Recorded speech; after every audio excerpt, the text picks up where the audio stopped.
인생톡톡 시청자 여러분, 안녕하세요.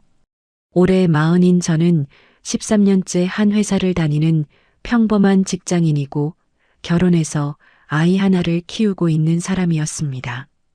그런데 며칠 전 친정 엄마한테 세탁기 하나 바꿔드린 일로 제 인생이 통째로 뒤집혔어요. 평생 갈등이 싫어서 둥글게만 살아온 제가 왜 결국 시댁을 다 엎어버리고 나오게 됐는지 그 이야기를 좀 들어주셨으면 합니다. 그날은 월요일 저녁이었습니다. 퇴근하고 남편이랑 같이 친정에 들렀어요. 현관에 들어서는데 엄마가 다용도실 쪽에서 부산하게 움직이는 소리가 났습니다. 저는 슬쩍 그쪽으로 가서 새로 들여놓은 세탁기 표면을 손바닥으로 한번 쓸어봤어요. 매끈하고 차가운 그 감촉이 어찌나 좋던지 며칠 묵었던 체증이 쑥 내려가는 것 같았습니다. 그 세탁기 제가 주말에 몰래 사다 놓은 거였거든요. 엄마가 손빨래를 한다는 걸 안 게 불과 얼마 전이었어요. 멀쩡한 세탁기가 있는데 왜 손으로 빠시냐고 한겨울에 찬물에 손을 담그고 계시냐고 물었더니 엄마가 그제야 우물쭈물 말씀하시더라고요. 세탁기가 고장난 지 1년이 넘었다고요. 1년이요. 그 긴 시간을 무릎이 안 좋아 절뚝이면서도 매일 쪼그려 앉아 찬물에 손빨래를 하셨다는 겁니다. 사위가 부담스러워할까봐, 딸한테 짐 될까봐 고장난 걸 숨기고서요. 저는 그 말을 듣고 그 자리에서 한참을 서 있었습니다. 5년이었어요. 제가 회사 일에 매달려 있는 동안 엄마는 아픈 무릎을 끌고 우리 아이를 봐주셨습니다. 손주 밥 먹이고 씻기고 빨래하고 그 부르튼 손마디로요. 그런 엄마한테 제가 해드린 게 세탁기 한 대였습니다. 그것도 1년이나 늦게요. 그래서 두 말 안 하고 새 걸로 들여놓은 거예요. 80만 원짜리였습니다. 제 한 달 생활비를 생각하면 적은 돈은 아니었지만 엄마한테는 하나도 아깝지 않았어요. 그런데요. 남편이 다용도실로 따라 들어오더니 새 세탁기를 보자마자 얼굴이 확 굳더라고요. 이건 또 뭐야? 엄마 세탁기. 고장난 지 1년 넘었대. 그래서 새로 사드렸어. 그 사람이 바로 휴대폰을 꺼내 들었습니다. 우리 부부 공동계좌에 연결된 카드라 결제 알림을 확인하는 거였어요. 화면을 들여다보던 눈썹이 꿈틀하더니 목소리가 대뜸 커졌습니다. 80만 원? 너 진짜 제정신이야? 늙은이가 이걸 몇 번이나 쓴다고 새 걸 사. 이게 돈지랄 아니면 뭐야. 그 말에 안방에 계시던 엄마가 문을 벌컥 열고 절뚝이며 뛰어나오셨어요. 아이고, 박서방. 미안하네. 내가 갚을게. 내가 꼭 갚을 테니까 우리 문영이한테 뭐라 하지 말게. 응? 65 노인이 사위 소매를 두 손으로 붙잡고 쩔쩔매시는 거예요. 자기가 사달라고 한 것도 아닌데, 딸이 사준 건데, 그걸 당신이 갚겠다고요. 저는 그 광경을 보면서 억장이 무너졌습니다. 입술을 깨물어도 자꾸 떨려서 손톱이 손바닥에 박히도록 주먹을 쥐었어요. 남편은 엄마 손을 매몰차게 뿌리쳤습니다. 됐어요, 어머니. 저는 사돈댁 살림살이에 제 돈 줄줄 새는 꼴 못 봅니다. 한번 해주면 끝도 없어요. 제 돈이요. 그 사람 입에서 제 돈이라는 말이 나오는 순간 저는 어이가 없어서 헛웃음이 다 나왔어요. 우리 집 생활비 7할을 누가 내는데, 아파트 대출은 누가 갚는데. 그 사람은 그 말을 남기고 현관문을 쾅 닫으며 혼자 나가버렸습니다. 저는 엄마를 안방에 모셔다 드리고 거실에 떨어진 영수증을 주워들었어요. 80만 원. 종이 위에 찍힌 그 숫자를 멍하니 들여다보는데 이상하게 머릿속이 차갑게 정리되기 시작하더라고요. 이게 단순히 절약 정신일까? 저는 13년째 회사에서 회계랑 자금 흐름을 다뤄온 사람입니다. 숫자가 안 맞을 때, 어딘가 돈이 새고 있을 때, 그 특유의 위화감 같은 게 있거든요. 그 위화감이 며칠 전부터 자꾸 등 뒤를 스멀스멀 기어다니고 있었어요. 생각해보니 이상한 게 한둘이 아니었습니다. 그 사람 이번 달 들어 갑자기 자기 월급 통장 비밀번호를 바꿨어요.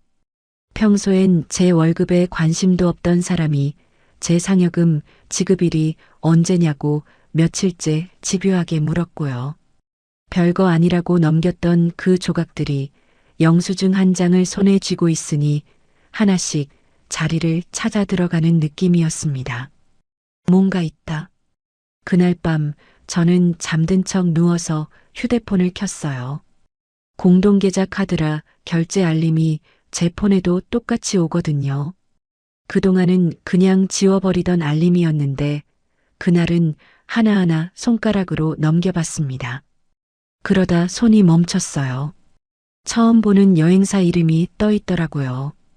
계약금 결제건 하나 그리고 그 밑에 출발 전 자동결제 예약이라고 적힌 잠금 안내가 흐릿하게 떠 있었습니다. 액수를 보고 저는 숨을 잠깐 멈췄어요. 세탁기 80만 원에 그렇게 길길이 날뛰던 사람이 예약해둔 그 금액은 비교가 안 됐거든요. 저는 화면을 캡처만 해뒀습니다. 섣불리 건드렸다가는 그 사람이 눈치챌 테니까요.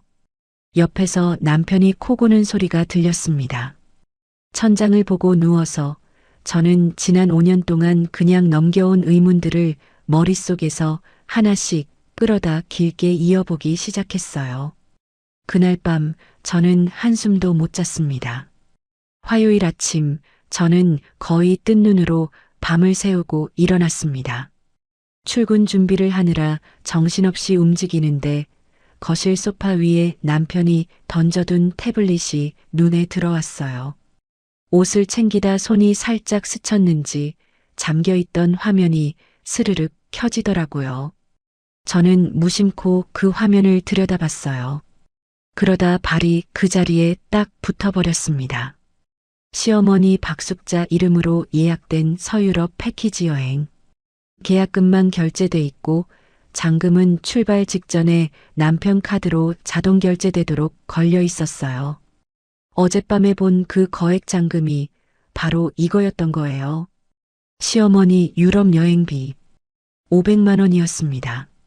세탁기 80만 원에 발길질을 하던 그 입으로 제 어머니 세탁기는 사치라던 그 사람이 자기 어머니한테는 500만 원짜리 유럽 여행을 예약해두고 있었던 겁니다.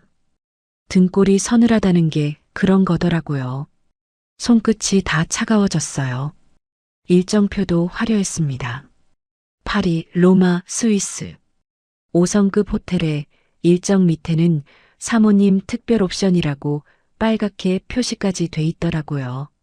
저는 그걸 보면서 어젯밤 사위 소매를 붙잡고 내가 갚을게. 우리 문영이한테 뭐라 하지 말게. 하던 우리 엄마 목소리가 귓가에 겹쳐서 한참을 서 있었어요. 제가 결제 조건을 더 보려고 화면을 톡 건드리는 순간 욕실 문이 벌컥 열렸습니다. 야, 너 지금 뭐 하는 거야?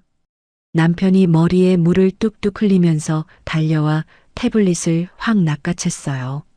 신경질적으로요. 남의 물건을 왜 뒤져? 진짜 사람 질리게 하네. 어머님 유럽 여행 가셔? 500만 원짜리. 그래. 가시면 안 돼? 우리 엄마는 숨도 쉬면 안 되냐? 그 사람은 당당했어요. 미안한 기색이라곤 손톱만큼도 없었습니다. 우리 엄마는 모임도 나가고 사람도 만나야지. 활동을 하셔야 하는 분이잖아. 근데 너네 엄마는 종일 집에만 있잖아. 집에 앉아있는 양반한테 무슨 비싼 세탁기야. 저는 그 말에 잠깐 말문이 막혔습니다. 우리 엄마가 왜 집에만 있는데? 누구 손주를 봐주느라고. 누구 살림을 대신 해주느라고. 여보, 우리 엄마가 집에만 있는 게 아니라 우리 애 보느라 본인 생활도 못 하시는 거잖아. 당신 그거 몰라서 하는 말 아니잖아. 됐어. 그건 그거고. 우리 엄마 여행은 효도야. 자식된 돌이라고. 너도 며느리면 입만 삐죽대지 말고 좀 보태. 돌이. 그 입에서 돌이라는 말이 나오니까 헛웃음이 났어요. 그 순간 2주 전 일이 확 떠오르더라고요. 시댁 제삿날이었습니다. 저는 부엌 바닥에 쪼그려 앉아 전을 부치고 있었어요. 기름 냄새에 머리가 다 어지러운데 시어머니가 제 등 뒤에서 한마디 하시더라고요. 문영아, 너 동선에 친정아버지 새 차 뽑은 거 들었니? 그랜저 풀옵션이래. 사돈은 참 자식한테 받을 줄만 알지 해줄 건 없나 봐. 너네 친정은 뭐 줄 게 있어야 주겠지만. 그렇지? 홀로 저를 키운 우리 엄마를 거실에서 다 듣게 대놓고 깎아내리는 거였어요. 시댁 식구들은 거실에서 과일 깎아 먹으면서 웃고 떠드는데 저는 싱크대 구석에 서서 식은 밥에 물을 말아 후루룩 넘겼습니다. 그게 제 제삿날 저녁이었어요. 누구 하나 문영아, 이리 와서 밥이라도 먹어. 소리 안 했습니다. 그때도 남편은 못 본 척 안방에 들어가 텔레비전만 봤습니다. 제사 끝나고는 제 지갑에서 대리비 5만 원을 당연하다는 듯 쏙 빼가더라고요. 자기 돈처럼요. 그게 한두 번이 아니었어요. 생각이 거기까지 미쳤는데 남편이 넥타이를 매면서 또 한마디 던졌어요. 아, 맞다. 토요일에 우리 엄마 환송에 오잖아. 올 때 100만 원 유로화로 환전해 와. 여행 가서 쓰실 용돈은 며느리가 챙겨야지. 통보였습니다. 물어보는 게 아니라요. 100만 원을 나보고 환전해 오라고? 왜 그 돈도 아까워? 우리 엄마 평생 처음 유럽 가시는데 며느리가 그 정도도 못해? 세탁기에는 80만 원 척척 쓰면서 저는 최대한 아무렇지 않은 척 조심스럽게 물었어요. 그럼 여행 잔금은 어느 통장에서 빠져? 500이면 큰 돈이잖아. 그 사람 눈빛이 순간 흔들렸습니다. 분명히요. 거울 보던 손이 멈칫하더라고요. 네가 알아서 뭐하게. 내가 벌어서 내가 쓰는 돈이야. 쓸데없이 캐묻지 말고 환전이나 해와. 큰 돈이니까 같이 알자는 거야.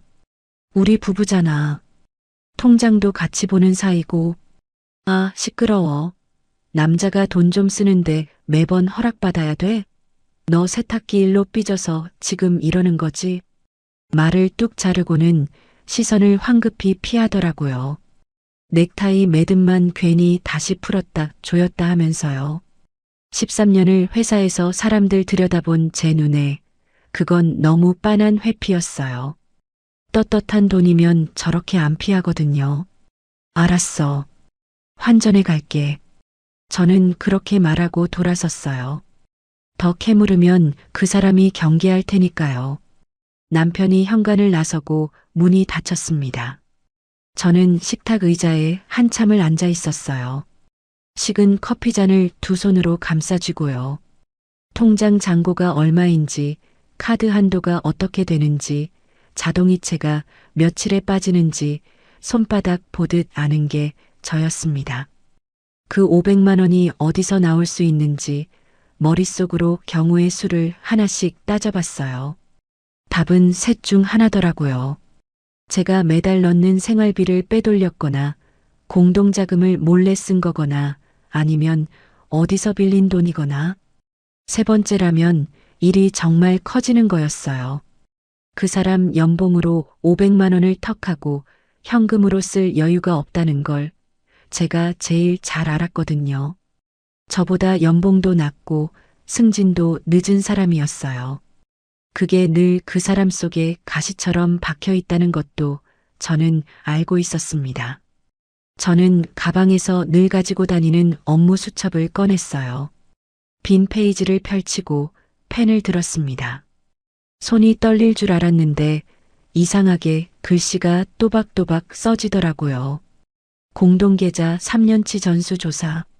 그 한 줄을 적고 나니까 오히려 마음이 가라앉았습니다. 생각해보면 저는 이 결혼 생활 내내 그래왔어요. 갈등이 싫어서, 시끄러운 게 싫어서, 그냥 제가 좀 더 내고 좀 더 참으면 조용히 넘어가니까 그렇게 살았습니다. 생활비 7알도 제가 냈어요. 그게 평화인 줄 알았거든요.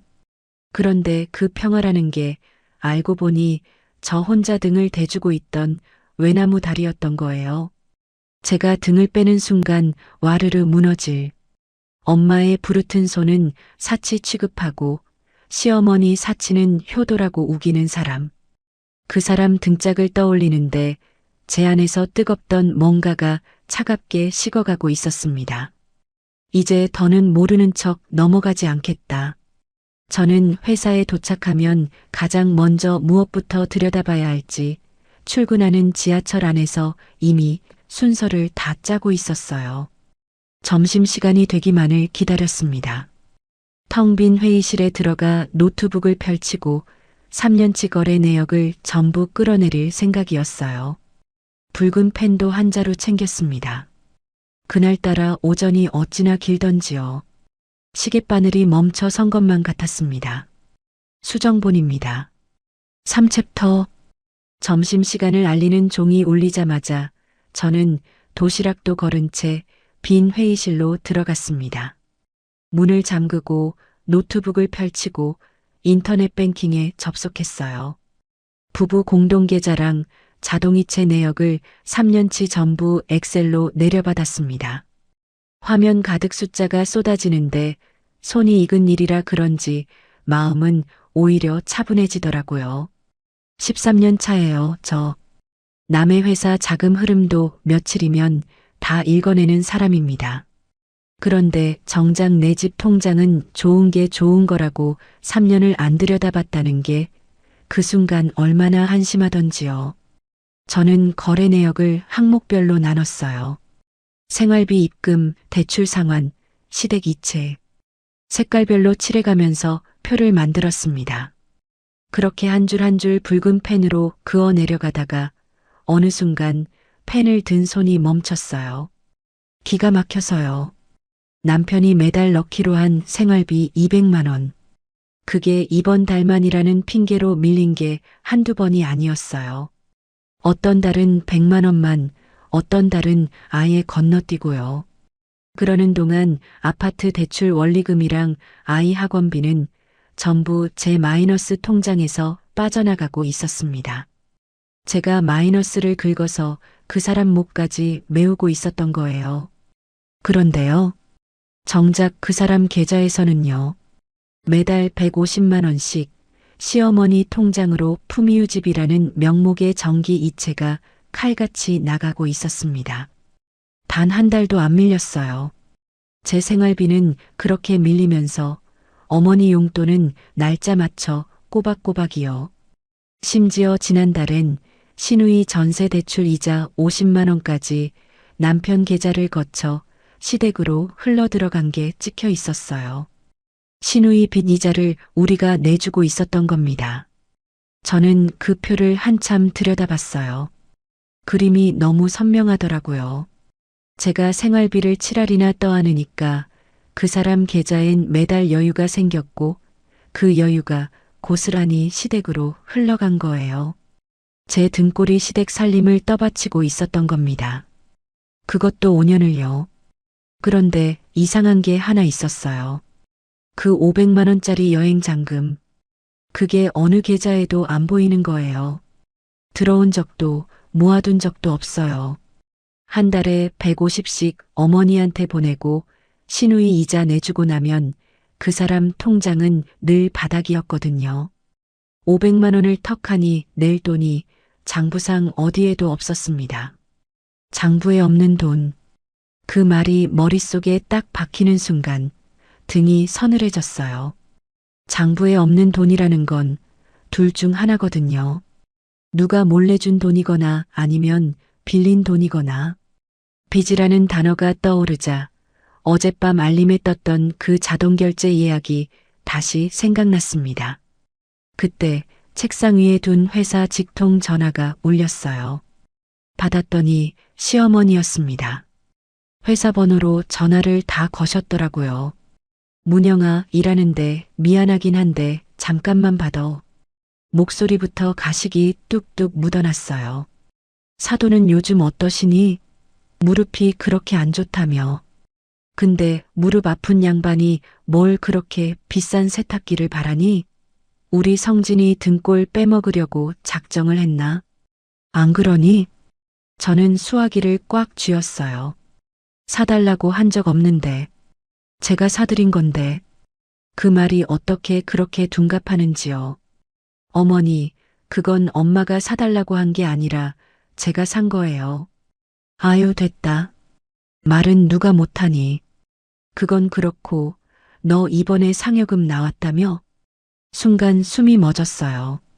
제 상여금을 시어머니가 어떻게 아시지? 내 친구들이 이번 여행에 명품 가방 하나씩은 다 들고 온다더라. 나만 맨손이면 얼마나 없어 보이겠니? 너 상여금으로 가방 하나 사와라. 한 300만 원짜리면 되겠다. 며느리가 그 정도는 해야 사람 구실하는 거야. 300만 원짜리 가방을 마치 두부 한 모 사오라는 것처럼 말씀하시더라고요. 제가 아무 대답도 못하고 있으니까 시어머니가 마지막으로 한마디 더 얹었어요. 주말 환송회에 빈손으로 와봐라. 그땐 내가 가만 안 있는다. 알아들었지? 뚝. 전화가 끊겼습니다. 저는 한참을 수화기를 든 채 멍하니 앉아 있었어요. 무서운 건 가방 얘기가 아니었어요.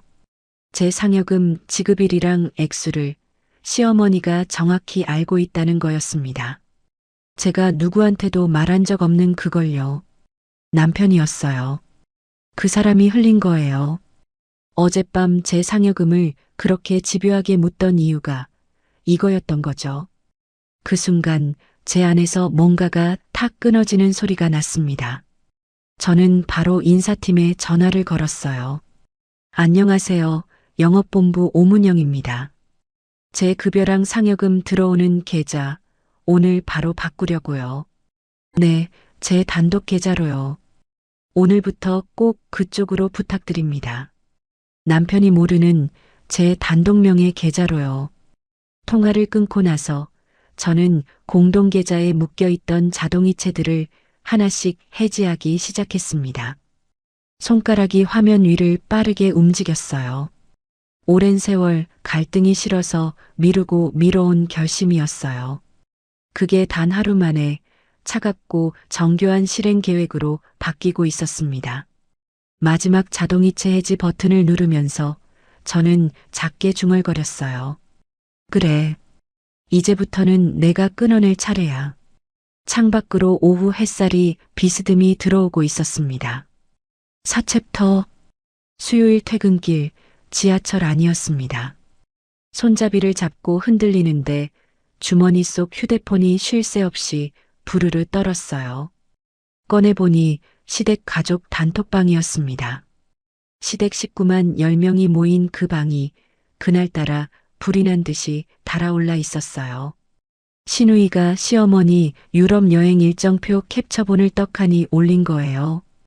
파리, 로마, 스위스 적힌 그 화려한 일정표를요. 형님, 어머니 이번에 호강하시네요. 성진 오빠가 효자예요, 효자. 아이고, 우리 박서방이 최고지. 어디서 이런 효자 아들을 뒀나 몰라. 어머니 사진 많이 찍어오세요. 부럽다 진짜. 친척들이 일제히 엄지척 이모티콘이랑 박수 이모티콘을 쏟아냈어요. 효자 아들 뒀다고요. 저는 그 메시지들을 멍하니 보고 있었습니다. 그러다 남편이 한마디 올렸어요. 어머니 평생 고생만 하셨는데 아들로서 이 정도는 당연하죠. 제가 더 잘 모셔야죠. 자기 돈인 양. 빚낸 돈으로요. 저는 손잡이를 잡은 손에 힘이 들어갔습니다. 그 다음이 압권이었어요. 시어머니가 단톡방에 저를 콕 태그하더라고요. 문영아, 이거 다 내 남편이 벌어서 보내주는 효도 여행이다. 너도 며느리로서 빠지지 말고 유로화 용돈이랑 가방 잊지 말고 챙겨와라. 알았지? 내 남편이 벌어서 보내주는 이라뇨. 저는 그 문장을 2번, 3번 다시 읽었어요. 벌어서 보내주는 게 아니라 빌려서 보내주는 거잖아요. 사채 3천만 원 내서요. 그런데 거기서 끝이 아니었어요. 눈치 없는 동서가 기름을 부었습니다. 어머, 형님 이번에 상여금 두둑하게 받으셨다면서요. 친정엄마 세탁기도 큰맘 먹고 사드렸다던데. 그럼 어머님껜 더 좋은 거 해드려야죠. 안 그래요? 히읗히읗. 친정 세탁기 얘기까지 끄집어내서 시어머니한테는 더 비싼 걸 해드리라고 공개적으로 비교를 하는 거예요. 손이 부들부들 떨렸습니다. 당장 뭐라도 쏘아붙이고 싶었어요. 그런데요. 저는 답장을 쓰는 대신 손가락을 멈췄습니다. 대신 그 모든 대화를 위에서부터 아래까지 시간 순서대로 캡처하기 시작했어요. 한 장도 빠짐없이요. 그리고 클라우드 진실 폴더에 차곡차곡 저장했습니다. 특히 2개는 따로 표시까지 해뒀어요. 남편의 아들로서 당연하다는 메시지. 그리고 시어머니의 내 남편이 벌어서 보내주는 여행이라는 문장. 이게 왜 중요하냐면요. 나중에 그 돈이 어디서 났느냐를 따질 때 본인들 입으로 남편이 벌어서 보낸 돈이라고 못 박은 자백이 되거든요. 사채로 낸 돈을 자기 돈이라고 우긴 증거요. 13년 자금 일을 한 제 눈엔 그 메시지들이 그냥 조롱이 아니라 결정적인 카드로 보였어요. 화가 나서 받아쳤으면 저도 그냥 진흙탕에서 같이 뒹구는 며느리가 됐겠죠. 하지만 저는 받아치지 않았어요. 조용히 캡처하고 조용히 저장했습니다. 그게 훨씬 무서운 거라는 걸 그 사람들은 몰랐어요. 지하철에서 내려 집에 도착했을 때 마음은 오히려 차분했습니다. 현관문을 여니 또 그 콧노래가 들렸어요. 남편이 소파에 누워서 휴대폰으로 단톡방을 보며 실실 웃고 있더라고요. 왔어? 맞지? 다들 나보고 효자래. 당신도 남편 잘 둔 줄 알아. 저는 대답 대신 물 한 잔을 따랐어요. 그러고는 무심한 척 한 번 더 떠봤습니다. 여보, 나 진짜 궁금해서 묻는 거야. 그 여행비 어디서 났어? 적금 깼어? 아니면 어디서 빌린 거야? 그 순간 그 사람 웃음기가 싹 가시더라고요. 또 그 소리야? 내가 알아서 한다니까 왜 자꾸 캐물어. 남자가 돈 굴리는 데는 다 방법이 있어. 당신은 그냥 하라는 거나 해. 요즘 진짜 왜 이렇게 사람 피곤하게 만들어? 발끈하는 게 더 수상했어요. 떳떳하면 발끈할 이유가 없잖아요. 저는 더 묻지 않았습니다. 이미 답은 제 폰 안에 다 들어 있었으니까요. 알았어. 나중에 당신 입으로 다시 말하게 될 거야. 저는 물잔을 들고 방으로 들어왔어요. 침대에 앉아서 낮에 찍어둔 캐피탈 대출 화면이랑 방금 저장한 단톡방 캡처를 나란히 놓고 봤습니다. 500만 원 여행비, 매달 시댁에 보낸 150만 원, 시누이 전세 이자 50만 원, 그리고 시어머니 명의로 흘러갔을지도 모를 인테리어 비용까지. 그 모든 게 결국 2, 3천만 원짜리 고금리 빚한 덩어리에서 흘러나온 거였어요. 퍼즐이 완벽하게 맞아떨어졌습니다. 빚으로 효자 행세를 하고 빚으로 며느리 위에 군림하고 그러면서 정작 우리 엄마 손빨래는 모른 척한 사람들. 저는 폰 화면을 끄고 어둠 속에서 가만히 생각했어요. 이제 증거는 다 모였다. 남은 건 이걸 법으로 정리하는 일이었습니다. 다음 날 저는 회사에 반차를 내기로 마음먹었어요. 가야 할 곳이 있었거든요. 이혼 전문 변호사 사무실이요. 그날 밤 저는 모아둔 자료를 출력본으로도 한 부 뽑아 가방에 넣었습니다. 표 한 장, 캡처 한 장, 대출 서류 사진 한 장. 빳빳하게 정리해서요. 가방을 닫는데 손끝이 조금도 떨리지 않더라고요. 이상하죠. 무서워야 하는데 오히려 후련했어요. 수정본입니다. 5챕터. 목요일 저는 반차를 냈습니다. 오전에 회사 일을 마치고 점심도 거른 채 곧장 이혼 전문 변호사 사무실로 향했어요. 가방 안에는 며칠 밤을 새워 정리한 자료가 들어 있었습니다. 3년치 자금 흐름을 한눈에 정리한 표, 그리고 단톡방 캡처 출력본이요. 변호사는 50대쯤 돼 보이는 분이었어요. 제가 내민 서류를 한 장 한 장 넘겨보는데 안경 너머 눈빛이 점점 진지해지더라고요. 표를 한참 들여다보던 변호사가 고개를 들었습니다. 오문영 씨, 바로 말씀드릴게요. 제가 이혼 사건을 오래 봤지만 이렇게 돈 흐름을 정리해서 오시는 분은 정말 드뭅니다. 제가 회사에서 자금 흐름 보는 일을 해요. 그래서였군요. 표가 아주 정확합니다. 이 정도면 재산 분할에서 오문영 씨가 상당히 유리해요.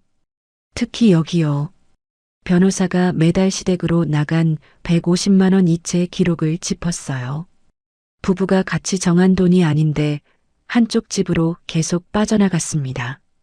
이건 반환 청구를 해볼 수 있어요. 숨긴 재산이 더 나오면 그 부분도 같이 따져야 합니다. 저는 그제야 숨이 좀 트이는 것 같았어요. 그런데 변호사가 한 가지를 짚더라고요. 다만 이 여행비 출처가 걸립니다. 남편분 소득으로는 설명이 안 돼요. 어디선가 빌렸을 가능성이 큽니다. 그게 빚이면요? 제가 같이 갚아야 해요? 제일 무서웠던 게 그거였어요.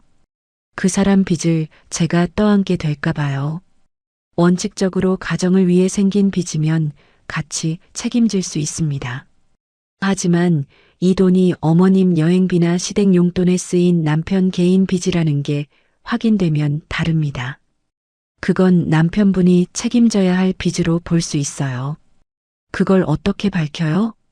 소송 들어가면 법원에 금융거래정보 제출 명령을 신청할 수 있습니다. 돈이 어디서 들어와 어디로 나갔는지 확인할 수 있어요. 그리고 오문영 씨가 가져오신 이 단톡방 캡처.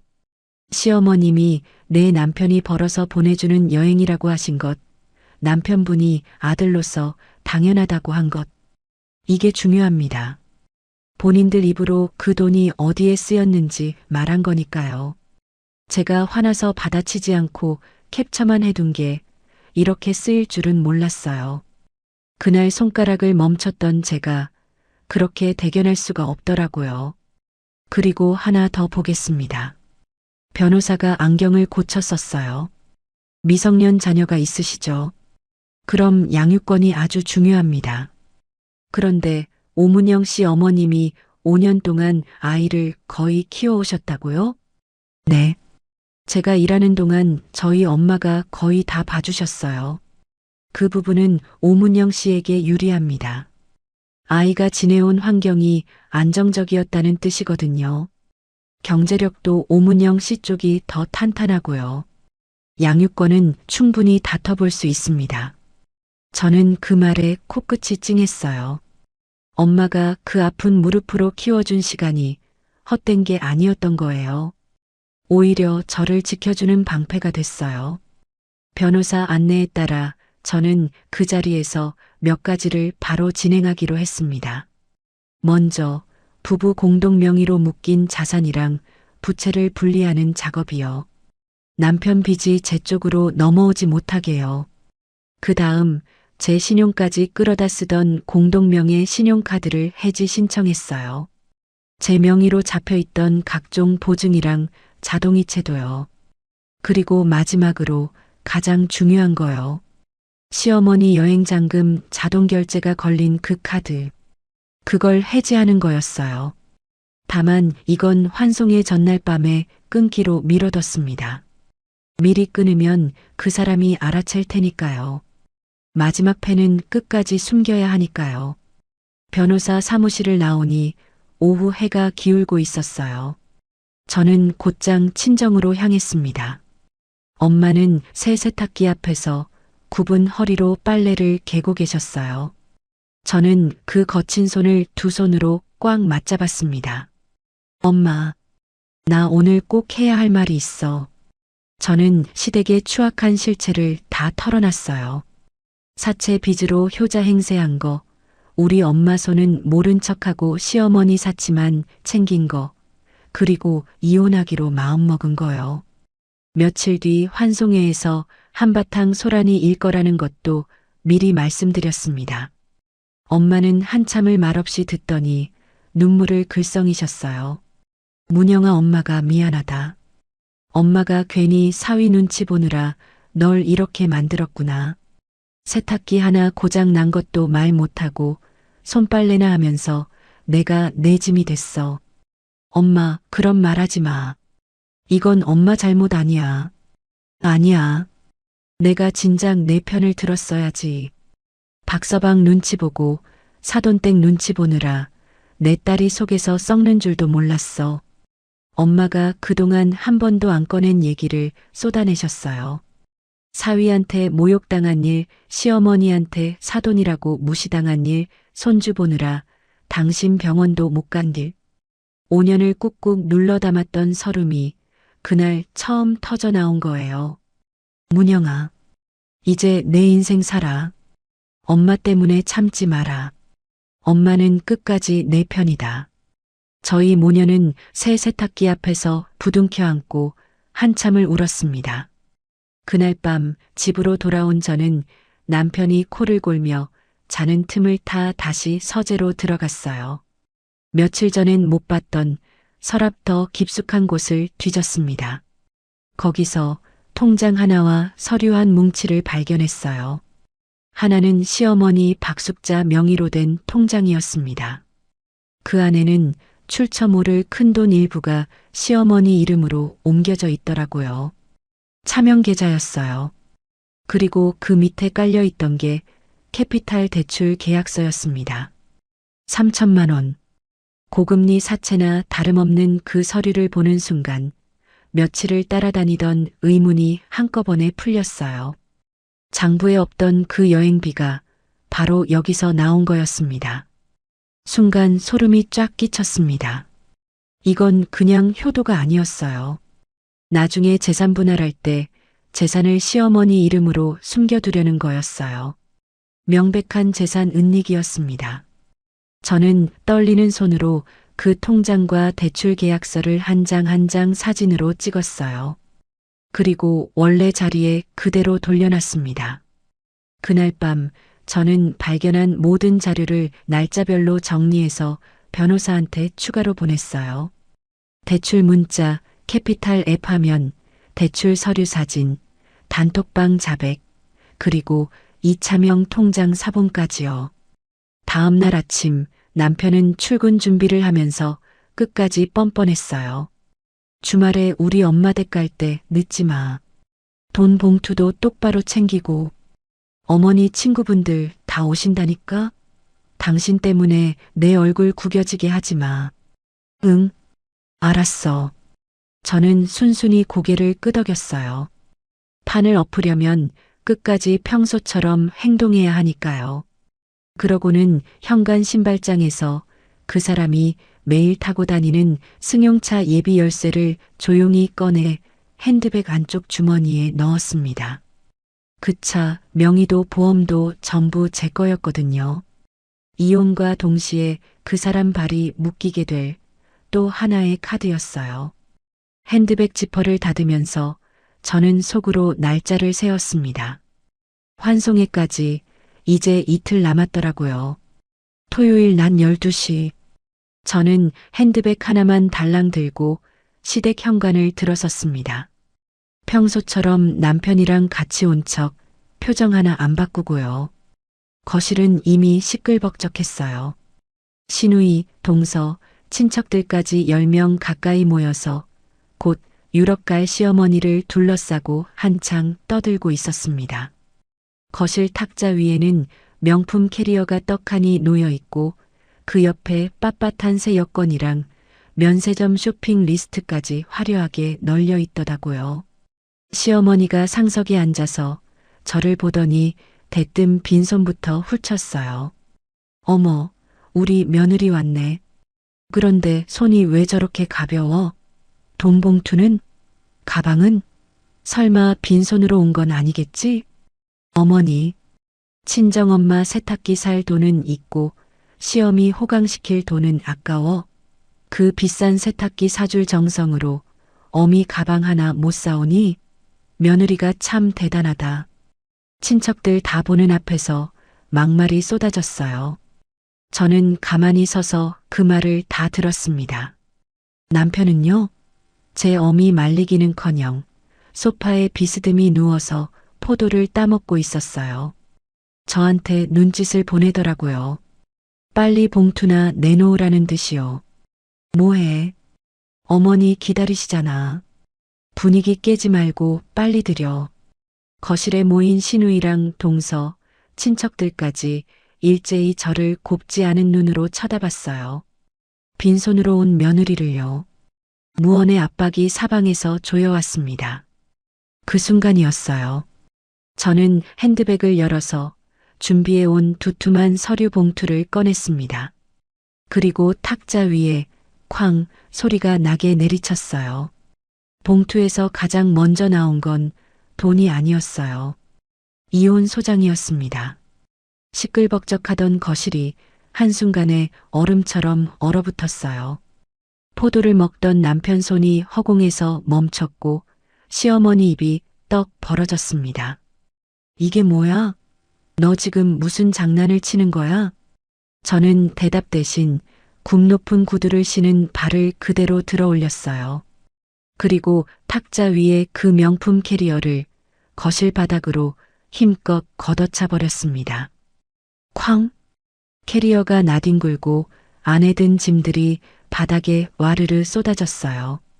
시어머니가 비명을 지르며 튀어 올랐고 남편은 먹던 포도를 바닥에 떨어뜨렸습니다. 인연이 미쳤나? 감히 내 집에서 이게 무슨 짓이야? 저는 그제야 입을 열었어요. 차갑게요. 내 돈 빨아먹고 어머니 호강시키던 짓 오늘로 끝내려고요. 거실이 다시 한번 얼어붙었어요. 저는 봉투 속 서류를 한 장씩 꺼내 탁자 위로 던지면서 조목조목 폭로하기 시작했습니다. 이거 3천만 원 사채 대출 서류 사본. 탁! 이거 어머니 명의로 빼돌린 차명 통장 사본. 재산 숨긴 증거죠. 탁! 그리고 이거 매달 시댁으로 빠져나간 150만 원 이체 기록. 3년치 전부 다. 서류가 한 장씩 탁자에 떨어질 때마다 친척들 얼굴이 하얗게 질려갔어요. 여보, 그건 당신이 뭘 오해한 거야? 당황한 남편이 일어서려는데 저는 단톡방 캡처를 인쇄한 종이를 흔들었어요. 여기 있네. 아들로서 당연하다며. 내 남편이 벌어서 보내주는 여행이라며. 그런데 그 돈 다 사채잖아. 빚내서 효자 노릇한 거잖아. 당신들 입으로 직접 떠든 거 여기 다 있어. 다 가정을 위한 거였어. 우리 가족을 위해서 그런 거라고. 가정? 저는 헛웃음이 났어요. 우리 집 대출은 내 마이너스 통장에서 나갔어. 애 학원비도 내가 냈고. 그런데 당신 돈은 전부 여기로 왔잖아. 어머니 여행, 어머니 용돈, 시누이 전세이자. 그게 왜 우리 가정이야? 당신 시댁이지. 시누이랑 동서가 고개를 푹 숙였어요. 자기 전세이자 얘기가 나오니까요. 시어머니가 부들부들 떨면서 저한테 달려들려고 했어요. 인연이 어디서 시어미 앞에서 눈을 불하려. 네가 우리 집에 시집 왔으면 우리 집 돈을 보태는 게 당연하지. 저는 장식장 위에서 닭이 세트 하나를 집어들었어요. 그리고 바닥에 내려놓듯 툭 떨어뜨렸습니다. 쨍그랑. 이 그릇값도 결국 제 돈이었죠. 어머니. 차갑게 한마디 던지고는 더는 손대지 않았어요. 시어머니가 그 자리에 털썩 주저앉았습니다. 저는 마지막으로 핸드백에서 차량명의 서류랑 변호사 명함을 꺼냈어요. 그리고 남편 발 앞에 던졌습니다. 그 차, 내 명의의 내 보험이야. 오늘부터 손대지 마. 이제 당신이 할 말은 나 말고 변호사한테 해. 남편이 바닥에 떨어진 명함을 멍하니 내려다봤어요. 그제야 자기한테 무슨 일이 벌어지고 있는지 실감한 얼굴이었습니다. 저는 뒤도 돌아보지 않고 현관을 향해 걸어 나갔어요. 등 뒤에서 시어머니 곡소리랑 남편이 제 이름을 부르는 소리가 들렸지만 한 번도 돌아보지 않았습니다. 밖으로 나와 제 차에 올랐어요. 운전대를 잡는데 손이 하나도 안 떨리더라고요. 시동을 걸고 천천히 시댁 골목을 빠져나왔습니다. 백미러로 그 집이 점점 작아지는 걸 보면서 저는 길게 숨을 내쉬었어요. 13년 만에 처음으로 가슴이 뻥 뚫리는 것 같았습니다. 제가 떠난 뒤 그 집에선 난리가 났다고 합니다. 바닥에 흩어진 서류를 주워든 남편은 자기 사채 3천만 원 내역이랑 어머니 차명계좌 증거가 고스란히 정리된 걸 보고 그 자리에서 사색이 됐대요. 시어머니는 덜덜 떨리는 손으로 저를 붙잡으려 했지만 그땐 이미 제 차가 골목을 빠져나간 뒤였습니다. 집으로 돌아온 저는 곧장 변호사를 통해 움직였어요. 이혼 및 재산분할 소송을 정식으로 접수했습니다. 그리고 남편 명의 통장이랑 시어머니 명의 차명계좌에 대한 가압류를 법원에 신청했어요. 그 돈에 손도 못 대게 묶어버린 거죠. 그리고 또 하나, 시어머니의 그 유럽 여행이요. 그게 통째로 날아갔습니다. 제가 환송의 전날 밤 마지막까지 숨겨뒀던 그 카드를 끊었거든요. 여행장금 자동결제가 걸려있던 카드요. 출발 전 예약돼 있던 장금 500만 원 자동결제가 그대로 부도가 났고 여행사에서 강제 취소 통보가 왔습니다. 이미 결제한 계약금은요? 출발 임박 취소라 위약금으로 다 묶였어요. 한 푼도 못 돌려받게요. 시어머니는 친구들 앞에서 그렇게 자랑하던 유럽 여행이 통째로 사라지는 망신을 당했습니다. 명품 가방이고 뭐고 공항 근처도 못 가본 거예요. 며칠 뒤였어요. 남편이 제 회사 1층 로비로 찾아왔습니다. 다급한 얼굴로요. 저를 보더니 사람들 다 보는 앞에서 무릎을 꿇더라고요. 문영아, 제발 한 번만 봐줘. 내가 잘못했어. 진짜 잘못했어. 우리 다시 시작하자. 응? 로비에 있던 직원들 시선이 다 쏠렸어요. 예전 같았으면 저는 창피해서 그 사람 빨리 일으켜 세웠을 거예요. 좋은 게 좋은 거라고요. 그런데 그날은 그냥 그 사람을 내려다봤습니다. 아주 차분하게요. 기회? 응, 기회. 딱 한 번만. 나 진짜 달라질게. 기회는 5년 동안 줬어. 당신은 그걸 우리 엄마 손빨래로 갚았고 그 사람 얼굴이 일그러졌어요. 저는 더 말하지 않고 보안 요원을 불렀습니다. 이분 좀 밖으로 안내해 주세요. 제 일터까지 와서 이러는 사람입니다. 남편이 질질 끌려나가면서도 제 이름을 불렀지만 저는 돌아보지 않고 엘리베이터에 올랐어요. 그날 이후 그 사람 인생은 빠르게 무너졌습니다. 제 경제력이라는 방패막이가 사라지자마자 모든 게 드러났어요. 매달 빼돌리던 시댁 이체도 공동카드도 다 끊겼고 3천만 원 고금리 사채, 이자는 눈덩이처럼 불어났습니다. 당장 자기 생활비조차 막막해진 거예요. 빚으로 쌓은 효자 행세가 그 빚 때문에 무너진 거죠. 몇 주 뒤 법원의 가압류 결정이 송달됐어요. 남편 통장이랑 시어머니 차명계좌가 동결됐습니다. 뒤이어 급여채권 가압류 통지서가 남편 회사로 갔어요.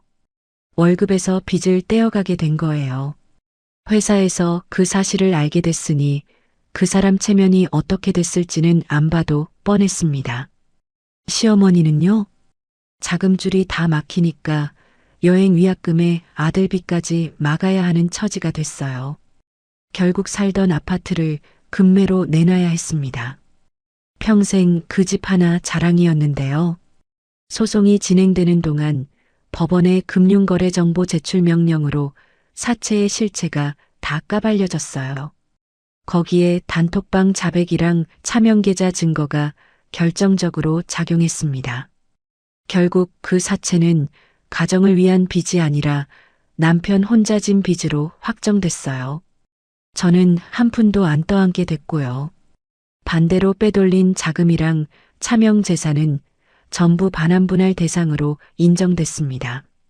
시댁 단톡방도 그 즈음 완전히 박살났어요. 소송 과정에서 신우이 전세 이자까지 시댁이 대신 내줬다는 게 드러나니까 동서가 가만히 있질 않더라고요. 서로 누가 돈을 더 받아먹었네, 누구 때문에 이 꼴이 났네, 책임을 떠넘기면서 진흙탕 싸움이 벌어졌어요. 그렇게 떠받들던 효자 아들 얘기는 어느새 누구 때문에 집안 망했냐는 싸움으로 변해 있었습니다. 저는 그 마지막 난장판까지 차분히 캡처해뒀어요. 그러고는 조용히 단톡방을 나갔습니다. 오문영 님이 나갔습니다.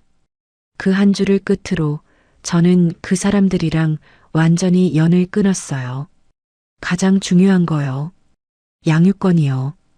5년간 우리 엄마가 실질적으로 아이를 키워온 정황이랑 제 안정된 경제력이 인정돼서 양육권은 저한테 왔습니다. 그리고 남편한테는 매달 양육비를 보내야 하는 의무가 부과됐어요. 자기 빚도 못 갚는 사람한테요. 가장 확실한 돈줄이었던 며느리가 빠져나가자 남편이랑 시어머니는 좁은 월세방으로 옮겨 앉아야 했습니다. 며느리를 호구로 부려먹던 그 오만이 결국 자기들 발등을 찍은 거예요. 저는 그 소식들을 변호사를 통해 전해 들으면서도 이상하게 통쾌하지가 않았어요. 그냥 당연한 결과가 제자리를 찾아갔구나 싶었습니다. 다 끝나갈 무렵 저는 친정에 들렀어요. 엄마가 새 세탁기 앞에서 빨래를 개고 계셨습니다. 저를 보더니 환하게 웃으시더라고요. 그 웃음을 보는데 비로소 제대로 끝났다는 게 실감났어요. 그로부터 1년쯤 지났습니다. 가정법원 문을 나서는 제 손에는 확정된 승소 판결문이 들려 있었어요. 그리고 그 옆엔 회수한 재산분할금이 입금된 두둑한 통장도 함께요. 햇살 좋은 봄날이었습니다. 저는 지긋지긋했던 시댁의 흔적을 전부 차단했어요. 번호도 바꾸고 주소도 옮기고요. 그러고는 제 이름으로 당당하게 계약한 채광 좋은 새 아파트로 이사했습니다. 거실에 종일 햇살이 들어오는 집이었어요. 혼자 지내시던 엄마도 이번 기회에 아예 저희와 함께 살기로 했어요. 친정에 두고 쓰던 그 세탁기도 같이 옮겨왔고요. 새 아파트 다용도실에선 1년 전 그 세탁기가 돌아가고 있었어요. 80만 원짜리 그 세탁기요. 시댁에서 돈 지랄이라며 발길질 당했던 바로 그 세탁기가 이제 우리 집에서 티끌 하나 없이 반짝이며 힘차게 돌아가고 있었습니다. 엄마가 콧노래를 부르면서 보송보송하게 마른 빨래를 꺼내 탁탁 터셨어요. 따뜻한 햇살 속에서요. 그 손엔 더 이상 찬물에 부르튼 자국이 없었습니다. 엄마, 빨래는 이제 세탁기가 하잖아. 엄마는 좀 쉬어. 아이고, 이게 쉬는 거지. 이렇게 보송보송한 빨래 만지는 게 얼마나 좋은데. 손으로 빨 때는 이런 기분 꿈도 못 꿨어. 엄마가 그렇게 웃으시는데 저는 괜히 코끝이 시큰했어요. 그때 현관문이 열리고 학교 갔던 아이가 들어왔어요. 할머니, 아이가 가방도 안 벗고 엄마 품으로 쏙 안기더라고요. 엄마가 손주를 꼭 안고 등을 토닥이는 모습을 저는 뒤에서 가만히 바라봤어요. 그러고는 엄마의 굽은 어깨를 뒤에서 살며시 안았습니다. 엄마, 우리 이제 누구 눈치도 보지 말고 살자. 우리 식구끼리 편하게. 그래, 우리 딸. 이제는 그렇게 살자. 네가 웃는 게 엄마한테 제일 큰 효도야. 회사에서도 저는 완전히 달라졌어요. 가사 노동에, 시댁 스트레스에, 그 사람 뒤치다꺼리까지 그 무게를 다 내려놓으니까 비로소 일에만 집중할 수 있게 되더라고요. 큰 프로젝트를 연달아 성공시켰고 결국 팀장에서 본부장으로 승진했습니다. 제 땀이랑 실력으로요. 주말 오후였어요. 저랑 엄마는 거실 탁자에 카탈로그 한 권을 펼쳐놓고 머리를 맞대고 앉았습니다. 그게 뭐였냐면요. 시어머니가 가려다 무산된 바로 그 서유럽 여행 카탈로그였어요. 파리, 로마, 스위스. 그 화려한 일정표를요. 이번엔 시어머니가 아니라 진짜 우리 모녀가 갈 첫 해외여행 일정을요. 엄마, 여기 봐. 파리에서 에펠탑 보고 여기서 사진도 찍자. 어때? 아이고, 내가 이 나이에 유럽을 다 가보게 생겼네. 좋긴 좋은데 내 무릎이 따라줄까 모르겠다. 천천히 다니면 돼. 힘들면 쉬고 걷기 싫으면 택시 타면 되고. 엄마 평생 처음 가는 거잖아. 이번엔 우리 엄마가 호강해야지. 엄마가 카탈로그를 어루만지면서 소녀처럼 웃으셨어요. 5년을 손주 보느라 당신 인생 한 번 못 챙긴 분이 그제야 처음으로 당신을 위한 계획을 세우신 거예요. 한편 전 남편은요. 빚독촉 전화랑 매달 양육비 부담에 시달리면서 고시원 좁은 침대에 누워 지낸다고 들었어요. 자기 어머니가 끝내 떠나지 못한 그 구겨진 여권을 바라보면서요. 후회의 눈물을 흘린다고 하더라고요.